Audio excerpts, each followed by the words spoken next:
Panchayat Raj or municipal urban administration, rural and urban local బాడీస్లో మహిళలకు రిజర్వేషన్లు ఇవ్వడం ద్వారా సర్పంచులుగా, ఎంపీపీలుగా, జిల్లా పరిషత్ చైర్పర్సన్స్గా, మున్సిపల్ కౌన్సిలర్లుగా, కార్పొరేటర్స్గా, మున్సిపల్ చైర్పర్సన్స్గా, మేయర్లుగా స్థానిక సంస్థలలో మహిళలకు అవకాశం ఇవ్వడం ద్వారా పరిపాలనలో వాళ్ళని భాగస్వాములను చేసే ప్రయత్నం కాంగ్రెస్ పార్టీ తీసుకొచ్చింది. మొట్టమొదట చట్టసభలలో కూడా, శాసనసభలో, లోక్సభలో మహిళలకు రిజర్వేషన్లు అందించాలి అని 2013లో రాజ్యసభలో బిల్లును ఆమోదింపజేయడం ద్వారా ఈ రాష్ట్రంలో, ఈ దేశంలో శాసనాలను చెయ్యాలి, శాసనాలను అమలు చెయ్యాలి అంటే మహిళల యొక్క ప్రాతినిధ్యం ఉండాలి, చట్టాలు శాసనాలలో వాళ్ళ భాగస్వామ్యం ఉండాలి అని శాసనసభలలో, లోక్సభలో మహిళా రిజర్వేషన్ల కోసం కూడా ఆనాడు చట్టాన్ని చేయడం జరిగింది. ఈ రోజు వరకు కొన్ని అంశాలలో మహిళల పట్ల కొంత వివక్ష ఈ సమాజంలో ఉన్నది. ఇది ఒక్క రోజులో మార్పు తీసుకురావాలనుకుంటే వచ్చేది కాదు. సతీ సహగమనం నుంచి పరిణామ క్రమంలో ఈరోజు మహిళలు స్వేచ్ఛగా తమ అభిప్రాయాలను చెప్పుకునే సమాజాన్ని మనం చూస్తూనే ఉన్నాం. ఈరోజు ఈ సమాజం, ఈ రాష్ట్రం అభివృద్ధి జరగాలి అని అంటే మహిళలకు రక్షణ కల్పించాలి, చిన్నపిల్లలకు భద్రతను ఇవ్వాలి అనేది మా ప్రభుత్వం బాధ్యతగా భావించింది.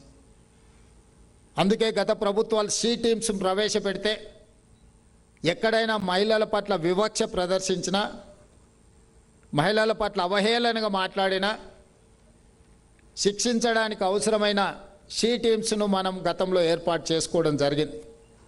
ఆ తర్వాత అంతర్జాతీయ మహిళా దినోత్సవ సందర్భంగా మార్చ్ 8 స్టాండ్ విత్ హర్ అనే ప్రోగ్రాంని తీసుకొని వచ్చి అభద్రతకు లోనైన, సమాజంలో వివక్షకు లోనైన మహిళలకు తోడుగా నిలబడాలి. ఎక్కడైనా పబ్లిక్ ప్లేస్లో ఒక మహిళ పట్ల అవహేళనగా ఎవరైనా మాట్లాడితే పక్కనుండే మనం ప్రేక్షకులుగా మారకుండా దాన్ని నిలువరించడానికి అవసరమైన చర్యలు తీసుకోవాలి. అవసరమైన అధికారులకు సమాచారాన్ని అందించే బాధ్యతను స్టాండ్ విత్ హర్ అనే ప్రోగ్రాం తీసుకొని మహిళలకు రక్షణ కల్పించాలన్న ఆలోచన మన రాష్ట్ర ప్రభుత్వం చేసింది. ఆ కార్యక్రమాన్ని తీసుకున్నాం. ఈరోజు ఇంకొక అడుగు ముందుకేసి హైదరాబాద్ నగర police commissioner, Telangana police department ఈరోజు స్పందన పేరు మీద ఒక టీంని 24/7 డయల్ 100 కానీ డయల్ 112 కానీ చేస్తే తక్షణమే బాధితుల దగ్గరికి వెళ్ళడానికి ఫస్ట్ రీచ్ కింద వీళ్ళు ముందు వెళ్ళి ఆ మహిళల్ని కానీ, ఆ చిన్నపిల్లల్ని కానీ వాళ్ళకు ఒక మానసిక ధైర్యాన్ని ఇవ్వడం, నేరస్తులను శిక్షించడము, నేరస్తులను గుర్తించడము, నేరస్తులను శిక్షించడం, చట్టపరంగా వాళ్ళ మీద పెట్టాల్సిన కేసులు, ఇవి పరిణామ క్రమంలో తీసుకునే చర్యలు. కానీ తక్షణమే బాధితులకు ఒక మానసిక భద్రత కల్పించడానికి ఈ ప్రభుత్వం, ఈ సమాజం నా పట్ల వివక్షతో లేదు, ఈ ప్రభుత్వం, ఈ సమాజం నా గౌరవాన్ని కాపాడడానికి ప్రయత్నం చేస్తుంది, నాకు సమస్య వచ్చినప్పుడు నా పక్కన నిలబడుతుంది, నాకు అవమానం జరిగినప్పుడు అవమానం చేయడానికి పాల్పడే వాళ్ళని శిక్షిస్తుంది అని ఒక నమ్మకాన్ని, విశ్వాసాన్ని మన ప్రభుత్వం కల్పించాలనుకుంటుంది. అందుకే ఈనాడు పోలీస్ డిపార్ట్మెంట్ ఇలాంటి కార్యక్రమాలు ఏవి తీసుకున్నా, షీ టీమ్స్ కానీ, స్టాండ్ విత్ హర్ కానీ, స్పందన తక్షణ రక్షణ విషయంలో కానీ, ముఖ్యమంత్రిగా నేనే ప్రత్యక్షంగా ఎందుకు పాల్గొంటున్నాను అని అంటే కింది స్థాయి సిబ్బందికి ఒక సందేశాన్ని, ఒక ఆదేశాన్ని నేను ఇవ్వదలుచుకున్నా. తెలంగాణ రాష్ట్రంలో మహిళా భద్రతకు అత్యంత ప్రాధాన్యత ఉన్నది. చిన్నపిల్లల రక్షణకు ఈ ప్రభుత్వం ప్రాధాన్యత ఇస్తుందని ఒక సందేశాన్ని ఇవ్వాలి అనే ఆలోచనతోని ఈరోజు రాష్ట్ర ప్రభుత్వ బాధ్యత కలిగిన ముఖ్యమంత్రిగా ఈ కార్యక్రమాల్లో నేను పాల్గొంటున్నా. అయితే వాళ్ళకి ఏదో సమస్య వచ్చిన తర్వాత ఆ సమస్యను పరిష్కరించే ప్రయత్నం కాకుండా సామాజిక బాధ్యతగా ఆ మహిళలకు ఆ సమస్య రాకుండా చూడాల్సిన బాధ్యత పౌరులుగా మీ మీద నా మీద ఉన్నది. మనం సరైన విధంగా వ్యవహరించినా, సరైన సమయంలో మనం స్పందించినా ఆ మహిళలు సమస్యను ఎదుర్కొనే, వివక్షను ఎదుర్కొనే సందర్భమే రాదు.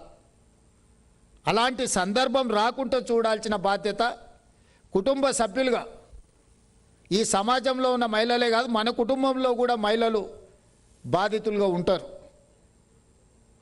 ఆ బాధను మనం కొంత అర్థం చేసుకొని, బాధలో ఉన్నప్పుడు వాళ్ళకు కొంత అండగా నిలబడి, వాళ్ళకు ఒక మానసికంగా ఒక ధైర్యాన్ని అందించే బాధ్యత మనందరిది. ఇది సామాజిక బాధ్యత. ఈ సోషల్ రెస్పాన్సిబిలిటీని మనం ఎప్పుడైతే ఇగ్నోర్ చేస్తామో, ఈ సోషల్ ఈవిల్స్ అందరూ రకరకాలుగా వ్యవహరిస్తారు, రకరకాలుగా ప్రవర్తిస్తారు. అందుకే ఈనాడు ప్రభుత్వం పెడుతున్న ప్రతి సంక్షేమ పథకంలో, ఈనాడు రాష్ట్రంలో దేశానికి ఆదర్శంగా నిలబడే ఇందిరమ్మ ఇల్లు 4.5 లక్షలు మన ఇస్తే అన్ని ఇళ్లను మహిళల పేర్ల మీదనే మనం మంజూరు చేసినాం. ఇల్లు మహిళ పేరు మీద ఉన్న, ఆస్తి మహిళ పేరు మీద ఉన్న ప్రభుత్వ సంక్షేమ పథకాన్ని మహిళ చేతికి పంపిస్తే ఆ మహిళ ఆ కుటుంబం యొక్క గౌరవాన్ని కాపాడుతుంది. ఆ కుటుంబంలో ఉండే పిల్లలకు సరైన మార్గాన్ని, దశ దిశ నిర్దేశాన్ని మహిళ ఇవ్వగలుగుతుంది. మహిళకు ఆర్థిక స్వావలంబన వచ్చినప్పుడే ఆ కుటుంబానికి గౌరవం దక్కుతుంది, ఆ కుటుంబం నిలబడుతుంది సమాజంలో. ఈరోజు ఆ బాధ్యతను, ఉమెన్ ఎంపవర్మెంట్ పలకడానికి సింపుల్ వర్డ్ ఉండొచ్చు, కానీ దాన్ని అమలు చేస్తే ఈరోజు తెలంగాణ రాష్ట్రంలో 67 లక్షల మంది స్వయం సహాయక సంఘాల మహిళా సభ్యులు ఉన్నారు. ఈ 67 లక్షల స్వయం సహాయక సంఘాల సభ్యులకు 2 సంవత్సరాలలో 57,000 కోట్ల రూపాయల బ్యాంక్ లోన్ లింకేజ్ మన ప్రభుత్వము శ్రీమతి ధనసరి సీతక్క గారి నేతృత్వంలో ఈరోజు వాళ్ళకు ఆర్థికంగా బ్యాంకులతో లింకేజ్ 60 దాకా. నేను లాస్ట్ టైం రివ్యూ చేసినప్పుడు 57,000 ఉండి, ఇప్పుడు సీతక్క చెప్తుంది అది 67,000కు చేరుకున్నది అని. 60,000 కోట్ల రూపాయల బ్యాంకు రుణాలను మహిళా సంఘాలకు అందించడం ద్వారా వ్యాపారాలలో వాళ్ళను భాగస్వాములను చేసి, వ్యాపారాలలో వాళ్ళను రాణించడమే కాకుండా ఆర్థికంగా నిలబడే కార్యక్రమాన్ని ఈరోజు రాష్ట్ర ప్రభుత్వం తీసుకున్నది. ఈరోజు మహిళలకు, ఈ రాష్ట్రంలో ఉన్న 1 కోటి మంది మహిళలకు గతంలో ఇచ్చిన బతుకమ్మ చీరల గురించి నేను మాట్లాడాను, కానీ 1 కోటి మంది ఆడబిడ్డలకు సారె పేరు మీద చీర పెడితే ఈరోజు వాళ్ళందరూ పండుగ రోజు కట్టుకున్నట్టుగా ఆ చీరలు కట్టుకొని ప్రభుత్వ కార్యక్రమాలలో పాల్గొంటున్నప్పుడు మహిళలను ఇవ్వాల్సిన గౌరవము రాష్ట్ర ప్రభుత్వం బాధ్యత నిర్వహించింది అని నేను భావిస్తున్నా. అదేవిధంగా ఈ రాష్ట్రంలో 10,000 ఆర్టీసీ బస్సుల్లో 28 నెలల్లో మహిళలకు మహాలక్ష్మి పథకం ద్వారా ఉచిత ప్రయాణాన్ని అందిస్తే, ఈ 28 నెలలలో రాష్ట్ర ప్రభుత్వము మహిళల యొక్క ఉచిత బస్సు ప్రయాణానికి 10,000 కోట్ల రూపాయలు ఖర్చు పెట్టిన రాష్ట్రం ఈ దేశంలోనే తెలంగాణ రాష్ట్రం.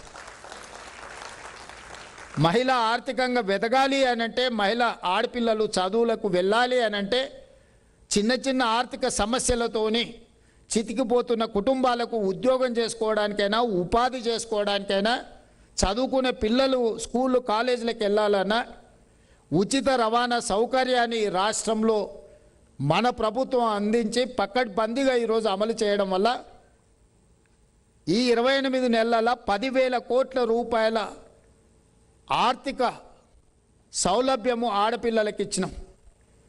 10,000 కోట్లు వాళ్ళ తరఫున నేను ఆర్టీసీకి చెల్లించిన అంటే 10,000 కోట్ల రూపాయలు మహిళలు వాళ్ళ నగదును వాళ్ళు భద్రపరుచుకున్నట్టు, మిగిలించుకున్నట్టు, అది వాళ్ళ సేవింగ్స్. ఆ సేవింగ్స్ ఇంకొక రూపంలో వాళ్ళకు ఉపయోగపడతాయి. మహిళలు ఆర్టీసీ బస్సులో ఉచితంగా ప్రయాణం చేసే ప్రయాణికులే కాదు, ఇదే స్వయం సహాయక సంఘాలకు 1000 ఆర్టీసీ బస్సులను కొనిచ్చి 1000 బస్సులకు మహిళలను యజమానులను చేసి ఈరోజు రోడ్ ట్రాన్స్పోర్ట్ కార్పొరేషన్కి లీజ్ కింద ఇచ్చి 1000 బస్సుల యజమానులు ఈరోజు తెలంగాణ రాష్ట్రంలో ఆడపిల్లలు సోదరిమణులు ఈరోజు బస్సులకు యజమానులుగా పెద్ద పెద్ద ట్రావెల్స్లో లేకపోతే పెద్ద పెద్ద కంపెనీలు కార్పొరేట్ కంపెనీలు ఊబర్ లాంటి కంపెనీలు వీటికి మేము యజమానులం అంటుంటే స్వయం సహాయక సంఘాలకు 1000 బస్సులు కొనిచ్చి 1000 బస్సులను ఆర్టీసీకి హైర్ చేసి ఈరోజు ఆర్థికంగా వాళ్ళు నిలబడడానికి అవకాశం ఇచ్చినాం. రెన్యూబుల్ ఎనర్జీ గురించి ఇక్కడ ఇండస్ట్రియల్ పార్ట్నర్స్ ఇక్కడ ఉన్నారు. రెన్యూబుల్ ఎనర్జీ గురించి సోలార్ ఎనర్జీ గురించి మనం చాలా సందర్భాలలో మాట్లాడుకుంటాం. సోలార్ ఎనర్జీ గురించి మాట్లాడితే మొట్టమొదటి వచ్చే పేర్లు అదానీ అంబానీ. అదానీ అంబానీలే ఈ బిజినెస్ పెట్టుకోగలుగుతారు అని అందరూ అనుకుంటున్నారు. కానీ తెలంగాణ రాష్ట్రంలో ఇదే స్వయం సహాయక సంఘాలకు 1000 మెగావాట్ల సోలార్ విద్యుత్ ఉత్పత్తి చేసి రాష్ట్ర విద్యుత్ శాఖకు సరఫరా చేయడానికి ఒప్పందాలు చేసి వాళ్ళకు అవసరమైన భూములు కేటాయించి వాళ్ళకు అవసరమైన బ్యాంక్ లింకేజ్ ఇచ్చి ఈరోజు 1000 మెగావాట్ సోలార్ పవర్ ఉత్పత్తి చేసే శక్తిని ఈరోజు మహిళలకు అందించి అదానీ అంబానీలతోనే తెలంగాణ ఆడబిడ్డలు పోటీ పడడానికి ఈరోజు తెలంగాణ రాష్ట్ర ప్రభుత్వం అవకాశం ఇచ్చింది. రాష్ట్రం నలుమూలల ఇందిరమ్మ క్యాంటీన్లు ప్రభుత్వ కార్యాలయాలు మీరు మున్సిపల్ ఆఫీస్కి వెళ్ళండి, కలెక్టర్ ఆఫీస్కి వెళ్ళండి, సెక్రటేరియట్కి వెళ్ళండి, you go anywhere in the state, any government office, అక్కడ క్యాంటీన్లు ప్రైవేట్ వాళ్ళ చేతులు ఉంటాయి. నేను వచ్చిన తర్వాత వీటన్నిటిని తీసేసి ఇందిరా మహిళా శక్తి క్యాంటీన్స్ కింద అన్ని రాష్ట్ర ప్రభుత్వ కార్యాలయాలలో ఈ మహిళా శక్తికి స్వయం సహాయక సంఘాలకు క్యాంటీన్లు ఇచ్చి వాళ్ళే నిర్వహించుకునే విధంగా ఈరోజు వాళ్ళకు వ్యాపార అవకాశాలు మనం కల్పించినాం. ప్రతి జిల్లాలలో జిల్లా స్థాయిలో మహిళా సంఘాలకు భవనాలు కట్టించి వాళ్ళ వ్యాపారాల గురించి వాళ్ళ అభివృద్ధి కోసం మహిళలు చర్చించుకోవడానికి ఈరోజు మనం అవకాశం కల్పించినాం. ఈరోజు పెట్రోల్ బంకులు ఎవరో బిజినెస్ ఉన్న వాళ్ళు ల్యాండ్ లార్డ్స్ మాత్రమే పెట్రోల్ బంకులు పెట్టుకుంటారు. కానీ నారాయణపేట వివిధ జిల్లాలలో పెట్రోల్ బంకులకు వాళ్ళకి స్థలం ఇచ్చి మొత్తం మహిళా సంఘాలే పెట్రోల్ బంకులు నిర్వహించుకోవడానికి పూర్తిగా ఎంపవర్ చేసి ఐఓసి లేకపోతే భారత్ పెట్రోలియంతో మాట్లాడి పెట్రోల్ బంక్స్ వాళ్ళకి ఇప్పించి ప్రభుత్వం భూమి ఇచ్చి ఆ కంపెనీలతో వాళ్ళకు ఒప్పందం చేయించి ఈరోజు మహిళా సంఘాలే పెట్రోల్ బంకులు నిర్వహించుకునే పరిస్థితి తెలంగాణ రాష్ట్రంలో మనం కల్పించినాం. ఇవాళ ప్రతి అంశంలో మాటలతో ఉమెన్ ఎంపవర్మెంట్ అనేది కాకుండా ప్రతి దగ్గర పాఠశాలల నిర్వహణ గతంలో కాంట్రాక్టర్లకు ఇచ్చేది. అమ్మ ఆదర్శ పాఠశాల పేరు మీద తెలంగాణ రాష్ట్రంలో ఉన్న 26,000 ప్రభుత్వ పాఠశాలల నిర్వహణ మొత్తం మహిళా సంఘాలకు అప్పచెప్పి ఆ స్కూళ్ళ నిర్వహణ మొత్తం, ఎందుకంటే గ్రామీణ ప్రాంతాలలో ఉండే పేదల పిల్లలే ప్రభుత్వ పాఠశాలకు వెళ్తున్నారు. ఈ పాఠశాలలు కాంట్రాక్టర్ల చేతుల్లోనో ఇతరుల చేతుల్లో ఉంటే వాళ్ళ పిల్లలు అక్కడ చదువుకోనప్పుడు ఆ పాఠశాలల పట్ల వాళ్ళకు బాధ్యత పూర్తి స్థాయిలో ఉండడం లేదు అని ఈ మహిళా సంఘాలకి 26,000 పాఠశాలలను అప్పచెప్పి అమ్మ ఆదర్శ పాఠశాల పేరు మీద ఈ పాఠశాల నిర్వహణ మొత్తం ప్రభుత్వం ఫండ్స్ అన్ని కూడా ఎస్ఐజి గ్రూపులకే పంపించి ఈరోజు వాళ్ళతోనే ఆ పాఠశాలలు నిర్వహించే కార్యక్రమం తీసుకున్నాం. అదేవిధంగా 26 లక్షల మంది స్టూడెంట్స్కి స్కూల్ డ్రెస్సులు ఇస్తాం 2 జతలు. ఈ 26 లక్షల డ్రెస్సులు కుట్టే బాధ్యత ఈ స్వయం సహాయక సంఘాలకే ఇచ్చినాము. అంతకుముందు 25 రూపాయలు ఉండి ఒక డ్రెస్సు కుడితే, కానీ సంఘాలకు ఇచ్చినాక దాన్ని 75 రూపాయలకు పెంచి ఈరోజు ప్రభుత్వ పాఠశాలల్లో చదువుకుంటున్న విద్యార్థులకు ప్రభుత్వం ఇచ్చే బట్టలను కుట్టే కార్యక్రమాన్ని కంప్లీట్గా కార్పొరేట్ కంపెనీల నుంచి డిలీట్ చేసి ఈ స్వయం సహాయక సంఘాలలో ఉన్న మహిళలకే ఈరోజు మనం అప్పచెప్పడం జరిగింది. ఇట్లా ప్రతి సందర్భంలో చేయగలిగిన ప్రతి దగ్గర ఇవే కాదు, హైటెక్ సిటీ అనగానే ఇక్కడ ఐటీ ఎక్స్పర్ట్స్ ఉన్నారు. విప్రో, ఇన్ఫోసిస్, మైక్రోసాఫ్ట్, గూగుల్, లేకపోతే ఇట్లాంటి సంస్థల గురించి మనం ఎప్పుడు మాట్లాడుకుంటాం. కానీ హైటెక్ సిటీ పక్కలో ఉన్న 3.5 ఎకరాల శిల్పారామం కానుకొని 1000 కోట్ల ఆస్తి ఇందిరా మహిళా శక్తి స్టాల్స్. తెలంగాణ రాష్ట్రంలో మహిళలు ఉత్పత్తి చేసే వస్తువులను ప్రదర్శించడానికి రెగ్యులర్ స్టాల్స్ 150 స్టాల్స్తో 3.5 ఎకరాలు దాదాపు 1000 కోట్లతోని ఈరోజు శిల్పారామం పక్కన సేమ్ విప్రో, ఇన్ఫోసిస్, మైక్రోసాఫ్ట్ల మధ్యలో ఇందిరా మహిళా శక్తి స్టాల్స్ మీద ఒక 1000 కోట్ల రూపాయల విలువైన భూమి ఇచ్చి ఈరోజు వాళ్ళు ఉత్పత్తి చేస్తున్న వస్తువులను అక్కడ ప్రదర్శించి అమ్ముకోవడానికి అవకాశాన్ని మనం కల్పించినాం. హైటెక్ సిటీ అంటే కేవలం ఐటీ కంపెనీలే కాదు, మా ఆడబిడ్డలు తయారు చేసే ఉత్పత్తి చేసే వస్తువులను అక్కడ ప్రదర్శించడానికి అమ్మడానికి అవసరమైన ప్రజలకు అందుబాటులో తీసుకురావడానికి ఈరోజు మన ప్రభుత్వం అవకాశం ఇచ్చింది. మీరు ఆన్లైన్ పర్చేజ్ చేస్తుంటారు అమెజాన్ ప్లాట్ఫామ్లో, మీకు ఏం కావాలన్నా అమెజాన్లో ఆర్డర్ ఇస్తారు. దాంట్లో ఓన్లీ మల్టీనేషనల్ కంపెనీల బ్రాండ్సే మీకు కనిపిస్తాయి. కానీ అమెజాన్తో ఒప్పందం చేసి మా ఆడబిడ్డలు ఉత్పత్తి చేసే ప్రతి వస్తువును అమెజాన్ ప్లాట్ఫామ్ మీద ఈరోజు ప్లే చేయించి మా ఆడబిడ్డలు తయారు చేసే ఏ వస్తువు ప్రపంచంలో ఏ మూలలు ఉన్నా అమెజాన్ ప్లాట్ఫామ్ మీద కొనుక్కునే విధంగా ఈరోజు మన రాష్ట్ర ప్రభుత్వం తరఫున మనం ఈరోజు ఆ కార్యక్రమాన్ని ముందు తీసుకొచ్చినాం. అమెజాన్ ప్లాట్ఫామ్ మీద ఈరోజు ఆడబిడ్డలు తయారు చేసే వస్తువులు అన్నిటిని కూడా మనం ప్రదర్శిస్తున్నాం. ఇవన్నీ కూడా ఇంకా చాలా విషయాలు ఉన్నాయి. ఇవన్నీ కూడా రాష్ట్ర ప్రభుత్వము 2034కి $1 ట్రిలియన్ ఎకానమీ, 2047 నాటికి $3 ట్రిలియన్ ఎకానమీ ఒక టార్గెట్ పెట్టుకొని మనం పనిచేస్తున్నాం. ఇందులో నేను గుర్తించింది, మహిళలు ఆర్థికంగా నిలబడి ఈ రాష్ట్ర అభివృద్ధిలో 50% భాగస్వామ్య మహిళలు ప్రత్యక్షంగా తీసుకున్నప్పుడే రాష్ట్ర ప్రభుత్వం అనుకుంటున్న గోల్స్కు రీచ్ అవుతాము. మరి ఇవన్నీ జరగాలంటే ఆ మహిళకు భద్రత ఉండాలి కదా. భద్రత లేని సమాజం, మహిళకు రక్షణ లేని సమాజం అభివృద్ధి జరగదు. అభివృద్ధి జరగాలి అంటే మహిళ స్వేచ్ఛగా తన వ్యాపారాన్ని, తన చదువుని, తన సామాజిక బాధ్యతను నిర్వహించగలిగినప్పుడే ఈ సమాజం నిలబడుతుంది. ఈ సమాజం అన్ని రకాలుగా నిలబడాలి అని అంటే మహిళ తన కాళ్ళ మీద తను నిలబడాలి. మహిళ తన కాళ్ళ మీద తను నిలబడాలి అంటే ఆ మహిళకు రక్షణ కల్పించాలి. వారి పిల్లలకు భద్రతనివ్వాల్సిన బాధ్యత రాష్ట్ర ప్రభుత్వాల మీద ఉన్నది. అందుకే మా పోలీసులు ఒక మంచి కార్యక్రమాన్ని తీసుకున్నందుకు వారిని అభినందిస్తూ, ఈ కార్యక్రమంలో పాల్గొన్న ప్రతి ఒక్కరిని, పీస్ కమిటీ సభ్యులను కూడా చివరగా నేను ఒక సూచన చేయదలుచుకున్నా. ఈరోజు మనం ఎంత కష్టపడి ఎంత ఆర్థిక ప్రగతి, సామాజిక ప్రగతి సాధించినా మన పిల్లలు సరైన దారిలో లేకపోతే మన శ్రమంతా వృధా. మన కళ్ళ ముందే మన పిల్లలు వ్యసనాలకు బానిసలైతే ఇది సమాజానికి తీరని దుఃఖం. పంజాబ్ లాంటి రాష్ట్రాలను మనం చూస్తున్నాం, కళ్ళ ముందే నిర్వీర్యం అయిపోయి 50% పైగా, ఒక స్టడీస్లో 70% పంజాబ్ ఉండే సమాజం ఈరోజు డ్రగ్స్కో, గంజాయికో, ఇతర వ్యసనాలకో బానిసలయ్యి ఈరోజు పంజాబ్ ఒకనాడు పౌరుషానికి, దేశ స్వతంత్రంలో నుంచి మొదలు పెడితే దేశ భద్రతలో పంజాబ్లో వీర సైనికులు సమాజం కోసం ఎంతో సేవలు అందించిన వాళ్ళు ఉన్నారు.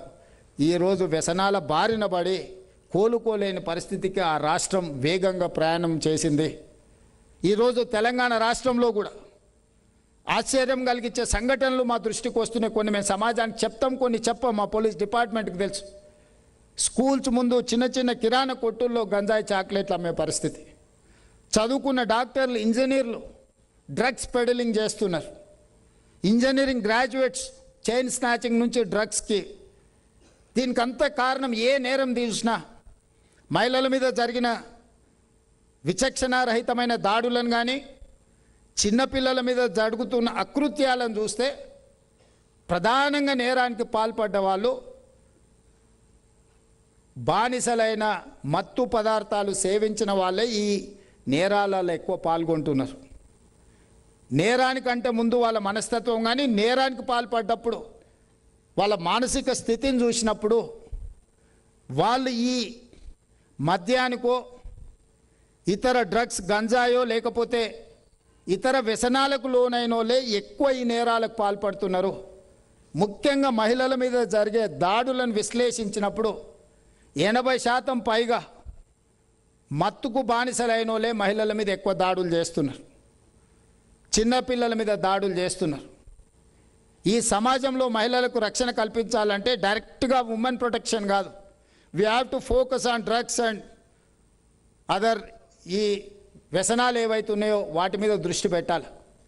అందుకే మన గవర్నమెంట్ వచ్చిన వెంబడే ఈగల్ ఫోర్స్ అని ఒక డిపార్ట్మెంట్ని క్రియేట్ చేసి ఎంపవర్ చేసి వాళ్ళను ఎక్కడున్నా, ఏ స్కూళ్ళు, కాలేజీలు, ఎక్కడున్నా, పబ్లిక్ ప్లేస్లో ఎక్కడున్నా డ్రగ్స్ పట్ల కఠినంగా, ఎంత పెద్దవారున్నా వదలకుండా, వాళ్ళు ప్రజాప్రతినిధులా లేకపోతే వాళ్ళు పెద్ద పెద్ద సెలబ్రిటీసా? వాళ్ళ స్టేటస్ చూడట్లేదు మేము. వాళ్ళు ఏ హోదాలో ఉన్నారని చూస్తలేం. వాళ్ళు ఏ పరిస్థితుల్లో ఈ నేరాలకు పాల్పడుతున్నారో వాళ్ళ పట్ల కఠినంగా వ్యవహరిస్తున్నాం. ఈ మధ్యకాలంలో మీకు తెలుసు, కొంతమంది ప్రజాప్రతినిధులను కూడా అరెస్ట్ చేసి జైలుకు పంపించిన, ప్రముఖులను కూడా అరెస్ట్ చేయడం జరిగింది. ఇందులో ఎవ్వరికి మినహాయింపు లేదు. ముఖ్యంగా నేను పీస్ కమిటీ సభ్యులను నేను అడుగుతున్న, ఒకప్పుడు మత సామరస్యాన్ని కాపాడడానికి మీరు చాలా కీలకమైన బాధ్యత పోషించారు. ఈరోజు ఈ సమాజమే ఒక ప్రమాదానికి గురయ్యే ప్రమాదం ఉంది. మీ ప్రాంతాలలో, మీ గల్లీలలో, మీ స్కూళ్ళ దగ్గర, లేకపోతే మీరుండే నివసించే ప్రాంతాలలో ఈ గంజాయి కానీ, డ్రగ్స్ కానీ, ఈ మద్యం బానిసల వల్ల జరుగుతున్న అంశాలను తక్షణమే మీరు పోలీసుల దృష్టికి తీసుకురావాల్సిన అవసరం ఉన్నది.